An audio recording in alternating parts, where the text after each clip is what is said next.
नमस्कार दोस्तों, एक बार फिर आपका परिष्कार क्लासेस सरदार सर की यूट्यूब चैनल पे हार्दिक अभिनंदन है, स्वागत है। चलिए अपन जो प्रोसेस चल रही थी, अपना जो पार्ट चल रहा था मॉडल का, उसको आगे बढ़ाते हैं। लास्ट वीडियो में हमने जो मॉडल माइट है उसका अध्ययन किया था। आगे वाला जो मॉडल है बड़ा ही एक इम्पोर्टेंट मॉडल है, उसको मैं आपके साथ आज सामने रखने जा रहा हूँ, उस पर डिस्कस हम करेंगे। उससे संबंधित काफ़ी प्रश्न आज तक एग्जाम में पुटअप हुए हैं। तो जो नेक्स्ट अपना मॉडल है वो आज का मॉडल अपना रहेगा शुड, और शुड है वो बहुत ही एक इम्पोर्टेंट मॉडल है। हर बार एग्ज़ाम में इसको बड़ा इम्पोर्टेंट माना जाता है, इसको हर व्यक्ति इसको इम्पोर्टेंस देता है, क्योंकि इस मॉडल का यूज़ स्पोकन में भी हम डेली बहुत ज़्यादा करते हैं, और एग्ज़ाम में जो प्रश्न आते हैं उनमें भी बहुत से प्रश्न शुड पे बने हैं। तो आज हम चर्चा करेंगे शुड पे। जो शुड है इसका यूज प्रेजेंट टेंस में होता है, यानी कि जो मॉडल शुड है उसका यूज हम प्रेजेंट टेंस में करते हैं, और इसका जो हिंदी अर्थ होता है वो होता है चाहिए, यानी कि चाहिए के सेंस में इसका प्रयोग होता है। जो शुड है उसका हिंदी अर्थ होता है चाहिए, और प्रेजेंट टेंस में इसका यूज होता है। तो आज अपन मॉडल शुड का अध्ययन करेंगे। मॉडल शुड है उससे संबंधित हजारों सेंटेंस दिन में हम बोलते हैं, काम में लेते हैं। इनकी जो कंसेप्ट है वो मैं बोर्ड पे सबसे पहले आपके सामने लिख रहा हूँ। जो मॉडल शुड है उसकी सबसे इम्पोर्टेंट जो कंसेप्ट है वो होती है एडवाइज या सजेशन। एडवाइज या सजेशन पहले अपनी कंसेप्ट, एडवाइज या सजेशन। दूसरी जो कंसेप्ट होती है वो होती है इसकी ड्यूटी। दूसरी जो कंसेप्ट है वो है ड्यूटी। तीसरी अगर मैं लेना चाहूँ तो हो सकता है एक्सपेक्टेड वर्क इन पास्ट, ये अपनी हो जाती है तीसरी कंसेप्ट। और जो चौथी कंसेप्ट बची वो चौथी कंसेप्ट अपनी है बड़ी ही इम्पोर्टेंट एक कंसेप्ट है कंडीशन, और उसको हम इफ़ के द्वारा अभिव्यक्त करते हैं। इफ़ की जगह शुड का यूज भी हो सकता है।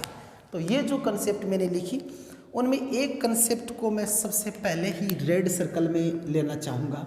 यहाँ पे मैंने लिखा कंडीशन, इसके ऊपर आप IMP लिख दीजिएगा, क्योंकि बड़ी ही इम्पोर्टेंट कंडीशन है और इस पे कई बार प्रश्न एग्जाम में डाले गए हैं। तो ये जो अपने मॉडल शुड है उसके advice, suggestion, duty, expected work in past और एक बच जाता है कंडीशन। ये मुख्य इसकी जो कंसेप्ट है उनके बारे में आपके साथ चर्चा की है। ज़्यादातर प्रश्न इन्हीं पे पूछे जाते हैं और इन्हीं कंसेप्ट को इम्पोर्टेंट माना जाता है। इसके अलावा इसकी दो कंसेप्ट और बची हैं, वो इसके बाद हम चर्चा करेंगे। जो पहली अपनी कंसेप्ट थी उसके मैं नंबरिंग कर देता हूँ, एडवाइज और सजेशन। एडवाइस का मतलब होता है सलाह, और सजेशन का मतलब सलाह और सुझाव। ड्यूटी का मतलब कर्तव्य। एक्सपेक्टेड वर्क इन पास्ट, यानी ऐसा कोई कार्य जो भूतकाल में होना अपेक्षित था बट ये नेगेटिव सेंस देगा, वो हुआ नहीं। अगली आती है कंडीशन, जो शर्त वाले वाक्य होते हैं। तो अपन एक एक जो कंडीशन है उस पर चर्चा करते हैं और उन पे एग्जाम्पल के द्वारा समझने की कोशिश करेंगे। अब ये जो दो वर्ड हैं इनमें भी मैं अंतर करना चाहूँगा। एक वर्ड ये लिखा मैंने, दूसरा वर्ड मैंने लिखा ये, यानी कि वोकेब की दृष्टि से बड़े इंपॉर्टेंट वर्ड हैं दोनों में एक माइन्यूट डिफरेंस होता है, दोनों के उच्चारण में भी डिफरेंस होता है। जो पहला वर्ड मैंने लिखा इसका उच्चारण होता है एडवाइस, और दूसरा जो मैंने लिखा उसका उच्चारण होता है एडवाइज। यानी इसका मतलब तो होता है सलाह और इसका मतलब होता है सलाह देना। यानी कि जो ऊपर वाला वर्ड है ये नाउन है और नीचे वाला है वो वर्ब है, यानी कि इसका मतलब सिर्फ सलाह होता है, संज्ञा ही अनकाउंटेबल। और ये जो एडवाइज है इसका मतलब होता है क्रिया, यानी कि वर्ब है ये, इसका अर्थ होता है सलाह देना। तो ये भी वोकेब की दृष्टि से बड़ा इंपॉर्टेंट वर्ड था। जब वर्ड की बात चली तो चलिए मैं एक चीज़ आपको और यहाँ पे समझा देता हूँ। मैंने ये वर्ड लिखा सजेशन, मैंने उच्चारण इसका ये दिया है सजेशन, नोट सजेशन। अब देखिएगा एक वर्ड ये है, दूसरा वर्ड मैंने ये लिखा, और तीसरा वर्ड मैंने लिखा ये। अगर अपन इंग्लिश की बात करें तो हम उच्चारण में बहुत ज़्यादा गलतियां करते हैं। आप कहोगे कि मॉडल से बीच में उच्चारण पे आप कहाँ आगे, नहीं, जब ये दिमाग में क्वेश्चन आया तो मैंने आपको बताना जरूरी समझा। कुछ लोगों को अंतर ध्यान भी होगा, लेकिन हो सकता है कुछ नए हों, तो इस चीज़ को भी आप समझने की कोशिश कीजिएगा ताकि हम इनका उच्चारण तो सही कर सकें। अंग्रेजी की सबसे बड़ी प्रॉब्लम ये होती है कि अंग्रेजी हम सीख नहीं पाते, हमको बड़ी बोरिंग लगती है क्योंकि हमें उनका उच्चारण करना ही नहीं आता, और जब तक उच्चारण करना नहीं आएगा अंग्रेजी में हमारी रुचि पैदा नहीं होगी और हम अंग्रेजी को पढ़ ही नहीं पाएंगे। देखिए यहाँ पे जो वर्ड है वो अंत में TION लेटर है इसके, इसमें भी TION है और इसमें भी TION है। अब ये अमूमन देखा जाता है कि TION है उसका उच्चारण होता है शन, जैसे ये हो गया नेशन। इसी तरह जैसे ये वर्ड हो गया इमोशन, यानी TION का उच्चारण सन होता है, बट इसके अंत में भी तो TION है और मैंने इसका सचन कर दिया। इसका अंतर ये हुआ कि अगर TION से पहले हमको S मिलता है, TION से पहले S मिल जाता है तो उसका उच्चारण है वो सन न होकर सचन हो जाता है। जैसे ये TION है लेकिन इससे पूर्व S नहीं है, TION से पूर्व S है, TION से पूर्व S है। इसका उच्चारण भी अपन ऐसे लिखते हैं क्वेश्चन नॉट क्वेश्चन, उच्चारण होता है क्वेश्चन। और ये हो गया सजेशन, ये हो गया नेशन, ये हो गया इमोशन। तो ये थी उच्चारण की बात। तो आज के बाद प्लीज़ आपसे रिक्वेस्ट है कि इंग्लिश के साथ आप अन्याय नहीं कीजिएगा, आप इसको सजेशन ही बोले और उसको क्वेश्चन न बोलकर क्वेश्चन बोले। हम बोलने में बहुत ज़्यादा प्रोनाउंसिएशन में गलतियां करते हैं, लेकिन चलिए ये अपना प्रोनाउंसिएशन का पार्ट नहीं है क्योंकि वो फोनेटिक से संबंधित बात है। जब फोनेटिक चार्ट अपना पार्ट आएगा उसमें उसकी बात करेंगे। तब तक मैं आपको इन कंसेप्ट पे दोबारा ले आता हूँ। पहली कंसेप्ट अपनी थी एडवाइस और सजेशन। अब सलाह और सुझाव दोनों में भी अंतर आना चाहिए कि कहाँ सलाह दी जा रही है और कहाँ सुझाव दिया जा रहा है। हम इन बड़ों में जो छोटे छोटे माइन्यूट अंतर होते हैं उनको देख नहीं पाते हैं। जैसे मैंने आपको कहा आपको पढ़ना चाहिए, हमें मेहनत करनी चाहिए, जानवरों की रक्षा करनी चाहिए, हमें गरीबों की सहायता करनी चाहिए, हमें जो दुखी और पीड़ित लोग हैं उनको परेशान नहीं करना चाहिए, हमें पेड़ लगाने चाहिए। सब सलाह दे रहा हूँ मैं, सबकी सब सलाह दे रहा हूँ। जैसे मैंने कहा सुबह जल्दी उठना चाहिए, टाइम पे इंसान को अपनी दिनचर्याओं को पूरा करना चाहिए, हमें लेट नाइट तक पढ़ना चाहिए, सुबह व्यक्ति को एक्सरसाइज करनी चाहिए। सब की सब सलाह है। सलाह वाले बहुत से वाक्य अपन पूरे दिन बोलते हैं और ज़्यादातर अपना दिन है इन्हीं शब्दों में बीत जाता है, क्योंकि हर इंसान दूसरे व्यक्ति को जो अपने से छोटा होता है उसको पूरे दिन सलाह देता रहता है या सुझाव देता रहता है। अब बात आई सलाह और सुझाव में अंतर कैसे करें। जैसे मैंने आपको ये कहा कि आपको सुबह जल्दी उठना चाहिए, मैंने आपको एक सलाह दी है। मैंने आपको ये कहा कि आपको सुबह डेली 4 बजे उठना चाहिए, मैंने सलाह के साथ सुझाव के भाव को भी पुटअप कर दिया। जैसे मैंने आपको ये कहा कि आपको ऑनलाइन क्लासेज लेनी चाहिए लॉकडाउन में ताकि आपको अपनी जो स्टडी है उसको जारी रख सके, मैंने एक सलाह दी है। मैं एक कोचिंग का नाम बता दूं कि आपको परिष्कार कोचिंग या अमुक कोचिंग या दूसरी कोचिंग की ऑनलाइन क्लासेज लेनी चाहिए, मैंने सलाह के साथ आपको सुझाव भी दे दिया। तो ये सलाह और सुझाव में डिफरेंस होता है। अब मैंने डिफरेंस क्यों बताया, क्योंकि सेंटेंस में कई बार कंसेप्ट को भी पूछ लिया जाता है। जैसे मैं एक सेंटेंस आपके सामने लिख रहा हूँ एडवाइस और कंसेप्ट से संबंधित। जैसे मैंने लिखा वी हेल्प द पुअर, पहला सेंटेंस। और इसमें चलिए एक और ले लेता हूँ मैं, we grow more and more trees. एक एग्जाम्पल और लेता हूँ मैं, student get up early in the morning. एक सेंटेंस मैंने लिया वी शुड, सॉरी ब्लैंक दूंगा, वी वर्क हार्ड। इन सेंटेंस को ध्यान से देखिए, प्रत्येक सेंटेंस में जो स्पीकर है वो सलाह दे रहा है लिसनर को या फिर जिसको भी संबोधित कर रहा है। ये सेंटेंस दिया मैंने वी हेल्प द पुअर, मैंने कहा हमें गरीबों की सहायता करनी चाहिए, सलाह है। और सलाह के लिए हमेशा जो मॉडल आता है वो मॉडल आता है शुड। दूसरा मैंने सेंटेंस लिया we grow more and more trees, हमें अधिक से अधिक पेड़ लगाने चाहिए। अब पेड़ लगाने का मैं कोई आदेश ही तो नहीं कर रहा, मैं आपको तो सलाह दे रहा हूँ कि हमें ज़्यादा से ज़्यादा पर्यावरण की रक्षा करनी चाहिए, पेड़ पौधे लगाने चाहिए ताकि हमें शुद्ध ऑक्सीजन मिले। तो इस कंडीशन में भी मैं आपको सलाह दे रहा हूँ, मैं शुद्ध का प्रयोग कर सकता हूँ।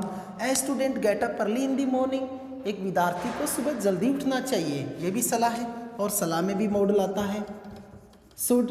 फिर मैंने लिखा वी शुड वर्क हार्ड, हमें कठिन मेहनत करनी चाहिए। तो ये जितने भी मैंने आपके सामने एग्जाम्पल लिखे सबके सब सलाह की ओर इशारा कर रहे हैं। अब एडवाइस से संबंधित और भी बहुत से वाक्य हो सकते हैं, जैसे कि we should not beat the helpless, हमें असहाय जो लोग हैं उनको नहीं पीटना चाहिए। या फिर मैं कहूँ हमें अमुक व्यक्ति की सहायता करनी चाहिए, या फिर इस प्रकार की सलाह से संबंधित हजारों सेंटेंस हमारे सामने दिन में आते हैं। अब एक दूसरे प्रकार का क्वेश्चन मैं आपके सामने लेके आता हूँ, उसको इस प्रकार पूछ लिया जाता है, जैसे एक एग्जाम्पल मैं आपके सामने रख रहा हूँ। जैसे मैंने लिखा वी, यहाँ पे मान लीजिए मैंने मॉडल फिलअप कर दिया, we should not go there, we should not go there, हमें वहाँ नहीं जाना चाहिए। इस प्रकार के क्वेश्चन में क्या होता है कि ये जो यहाँ पे मॉडल दिया है शुड, इसको अंडरलाइन कर दिया जाता है और इसकी कंसेप्ट पूछ ली जाती है। जैसे यहाँ पे दे दिया एडवाइस, एक में दे दिया सजेशन, एक में दे दिया कैपेसिटी और एक में लिख दिया एबिलिटी। अब यहाँ जो मॉडल फिलअप करने की बात नहीं आ रही, यहाँ पे जो मॉडल मैंने शुड डाला है उसकी कंसेप्ट क्या है, यानी कैसी अभिव्यक्ति दे रहा है, वो एडवाइस दे रहा है, सजेशन दे रहा है बोलने वाला, या फिर कैपेसिटी या एबिलिटी, जो स्पीकर है वो क्या कहना चाह रहा है इसमें, या हमें सलाह दे रहा है, सुझाव दे रहा है, क्षमता की बात हो रही है या योग्यता की बात हो रही है। तो सेंटेंस का भाव देखिए कि हमें वहाँ नहीं जाना चाहिए, एकमात्र ये सलाह है न कि सुझाव, तो इसमें अपन एडवाइस को यूज में लेते हैं। तो इस प्रकार एडवाइस और सजेशन से संबंधित हजारों वाक्य बनते हैं और आते भी रहते हैं, इनमें ज़्यादा तकलीफ या परेशानी वाली बात नहीं है। दूसरी जो अपनी कंसेप्ट है वो कंसेप्ट है ड्यूटी। तो चलिए ड्यूटी से संबंधित एक दो एग्जाम्पल अपन ले लेते हैं। अब अपन जो नेक्स्ट कंसेप्ट पे बात करेंगे वो बात करेंगे ड्यूटी पे। ड्यूटी है वो थोड़ा हमको कम्प्लेक्सन बाध्य करता है कोई काम करने के लिए, हमारे कर्तव्यों का बोध करवाता है कि हमें ऐसा करना चाहिए, थोड़ा बाउंड करता है, हमें थोड़ा बाध्य करता है कि ये काम हमें करना चाहिए, लेकिन मस्ट की तरह बाउंड नहीं करता, ought to की तरह बाउंड नहीं करता। ये शुड है और शुड है वो बाउंड जरूर कुछ न कुछ करता है। जैसे मैंने एक सेंटेंस लिया, we serve our parents.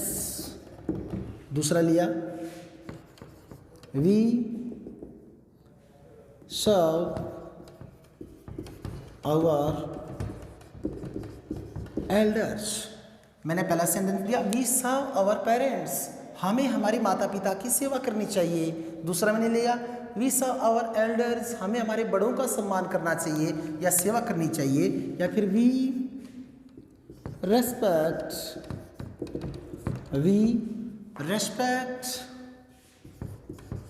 Our elders. इसमें मैंने लिखने की कोशिश की कि हमारे जो बुजुर्ग हैं उनका हमें सम्मान करना चाहिए।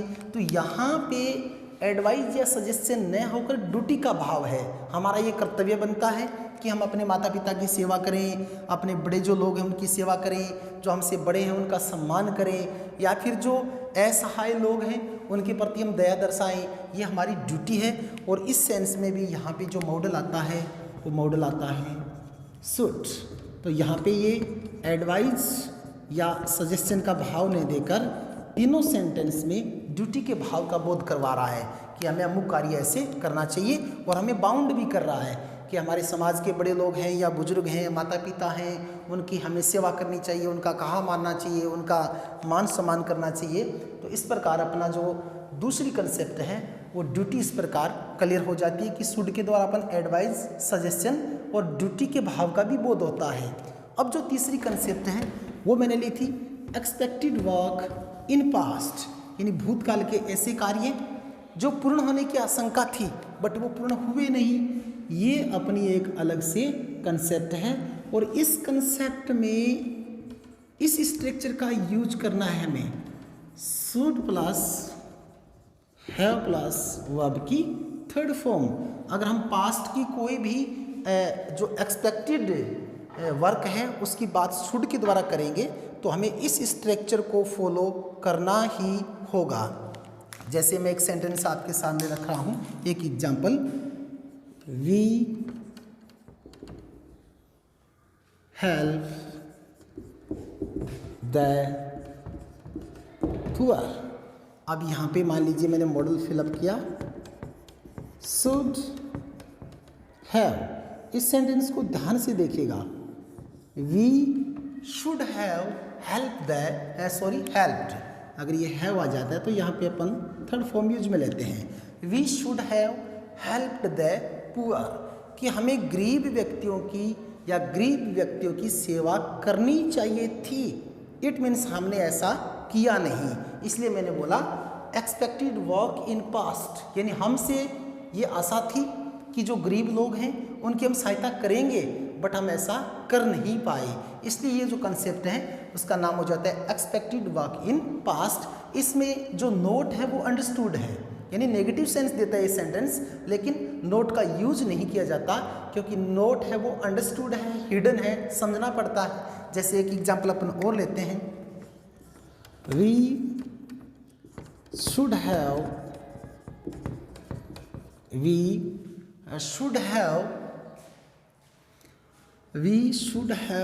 गो to Jaipur at that time. Sentence को देखिए, we should have go to Jaipur at that time, यानी हमें उस समय जयपुर जाना चाहिए था बट हम गए नहीं, मीन्स नोट का भाव दे रहा है। इस प्रकार अगर ये क्वेश्चन है वो डालकर शुड हैव की कंसेप्ट पूछ ली जाए कि यहाँ पे शुड हैव कौन सी कंसेप्ट दे रहा है, तो ये शुड हैव है वो यहाँ पे कंसेप्ट दे रहा है एक्सपेक्टेड वर्क इन पास्ट, यानी भूतकाल के ऐसे कार्य जो करने थे लेकिन अब ऐसा कर नहीं पाए। और ये जो स्ट्रक्चर है ये स्पोकन की दृष्टि से भी बड़ा इंपॉर्टेंट होता है। जैसे we should have completed our work in time, समय रहते हमें अपना कार्य पूरा करना चाहिए था लेकिन हमने ऐसा किया नहीं। या फिर we should have joined online classes in time, यानी समय रहते ऑनलाइन क्लासेज को हमें ज्वाइन करना चाहिए था, उसमें भाग लेना चाहिए था, पढ़ना चाहिए था, लेकिन हम ऐसा कर नहीं पाए। या फिर we should have studied the English language at that time, हमें उस समय अंग्रेजी भाषा है उसका अध्ययन करना चाहिए था। तो ये जो शुड हैव है वो एक्सपेक्टेड वर्क इन पास्ट की बात करता है। इस प्रकार अपनी जो शुड की है वो तीसरी कंसेप्ट क्लियर हो जाती है। अब मैं सबसे इम्पोर्टेंट जो इस मॉडल की कंसेप्ट है उस पर आना चाहूँगा और वो है कंडीशन। और कंडीशन पे अगर मैं बात करूं तो इफ़ वाले सेंटेंस आपको अच्छी तरह से याद होंगे, जिनका टेंस में हमने अध्ययन किया था कि भी टेंस में जो इफ़ से सेंटेंस शुरू होते हैं वो कंडीशनल सेंटेंस होते हैं। और यहाँ पे इफ़ की जगह शुड का भी यूज किया जा सकता है। और इस सेंटेंस में जब अपन शुड का यूज करेंगे तो वहाँ शुड का अर्थ चाहिए नहीं होगा, शुड का अर्थ होगा यदि, कि यदि मैं ऐसा करता तो ऐसा हो जाता। जैसे एक सेंटेंस में लिखता हूं,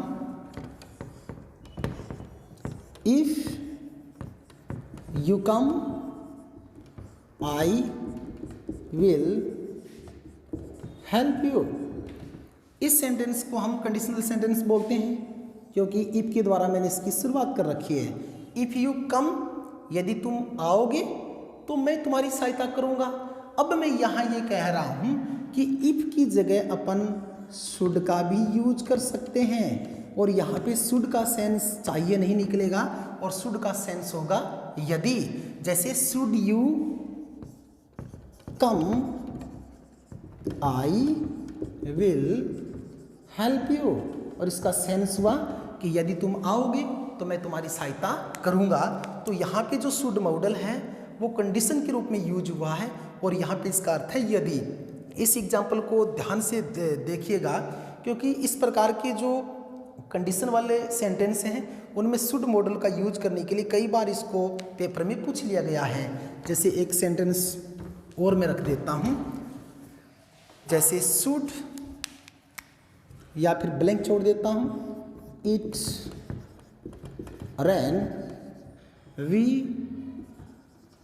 want go on morning walk, go on morning walk। मैंने प्रश्न लिखा it rain we want go on morning walk.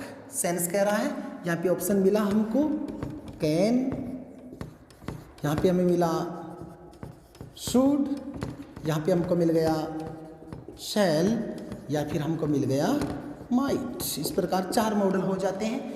इन चारों में अगर अपने सेंटेंस के भाव को देखें, इट रेन यदि बारिश होती है तो हम मॉर्निंग वॉक पे नहीं जाएंगे, यानी कंडीशन है। अगर ऐसा होता है तो ऐसा नहीं करेंगे, ऐसा होता है तो मैं ऐसा करता, ये सब कंडीशन बताते हैं। और हमें ये अच्छी तरह से मालूम होना चाहिए कि जो ये कंडीशनल सेंटेंस है इनमें इफ की जगह मॉडल शुड का भी यूज हो जाता है। बट इस बात को अच्छी तरह से आप नोट कर लीजिएगा, अगर हम इस शुड का ट्रांसलेट करें, हिंदी अनुवाद करें, तो इसका हिंदी अर्थ है वो कभी चाहिए नहीं आएगा, इसका हिंदी अर्थ है वो यदि आएगा। तो ये अपनी एक बहुत ही इम्पोर्टेंट जो कंसेप्ट थी शुड की, वो मैंने आपके सामने एक्सप्लेन करने की कोशिश की और शायद आप अच्छी तरह से समझ भी गए होंगे। ये सभी जो इम्पोर्टेंट कंडीशन थी शुड मॉडल की, उन पे हमने चर्चा कर ली। अब शुड मॉडल है उसकी 2 कंसेप्ट और बचे हैं, उन कंसेप्ट पे हम चर्चा करना चाहेंगे। और वो कंसेप्ट दोनों में से एक कंसेप्ट तो बड़ी इंपॉर्टेंट है, लेकिन दूसरी कंडीशन का इतना उपयोग होता नहीं, आज तक उस पर कभी कोई प्रश्न बना नहीं है। जैसे डायरेक्ट से इनडायरेक्ट स्पीच में कहते हैं कि सेल का शुड हो जाता है, लेकिन डायरेक्ट से इनडायरेक्ट में सेल का शुड कभी नहीं होता, वहाँ पे वुड होता है। तो वो कंसेप्ट अपने काम की नहीं, क्योंकि आज तक एग्जाम के लिए उसमें कोई प्रश्न बना ही नहीं। अपने पास इसकी एक कंसेप्ट और बच जाती है, और जिसको हमने कंजक्शन में पढ़ा था, लेस्ट और शुड वाला पेयर। अब ये जो लेस्ट है इसका हिंदी अर्थ होता है वरना, नहीं तो अन्यथा। अगर मैं एक सेंटेंस लेना चाहूँ, जैसे वर्क हार्ड लेस्ट यू फेल। अब मैं आपके सामने 2 या 3 ऑप्शन रख देता हूँ फटाफट, क्योंकि टाइम है जो समाप्ति को इशारा कर रहा है, घड़ी की जो सुई है वो इशारा कर रही है कि टाइम क्लास का हो रहा है। मैंने लिखा शुड, मे, माइट और एक दे दिया कैन। अगर किसी को हिंदी अर्थ आता हो तो उस सेंस के आधार पे भी हम कर सकते हैं, लेकिन अंग्रेजी की समस्या होती है कि कई बार अपन उस सेंटेंस का हिंदी अर्थ नहीं ले सकते। लेकिन आपको इतना तो याद रह ही जाता है कि अगर सेंटेंस में लेस्ट का यूज हो गया तो लेस्ट के बाद जो मॉडल आएगा वो डेफिनेटली शुड होगा, क्योंकि जैसे आइदर और, neither NOR, not only but also का पेयर होता है, उसी तरह लेस्ट और शुड का भी पेयर होता है। और फाइंड एरर के जो क्वेश्चन आते हैं उसमें बहुत सी बार इस प्रश्न को पूछा गया है, क्योंकि यहाँ पे लेस्ट का प्रयोग करके यहाँ पे जो मॉडल या तो कैन डाल दिया जाता है या सेल डाल दिया जाता है, तो वो गलत होता है। और ये जो लेस्ट है इसका मैंने पहले ही बता दिया, हिंदी अर्थ होता है नहीं तो। बाकी कह रहा है work hard लेस्ट you should fail, कठिन मेहनत करो नहीं तो तुम फेल हो जाओगे, अनुत्तीर्ण हो जाओगे। तो ये जो सेंस है उसमें अपन यहाँ शुड का प्रयोग इसमें करते हैं। एक चीज़ का और ख्याल रखिएगा, लेस्ट है इसके बाद कभी भी नेगेटिव वर्ड का यूज नहीं होता, क्योंकि एक सेंटेंस में 2 नेगेटिव वर्ड यूज नहीं किए जा सकते। लेस्ट खुद नेगेटिव सेंस देता है, इसके बाद कभी भी नोट का यूज नहीं होता।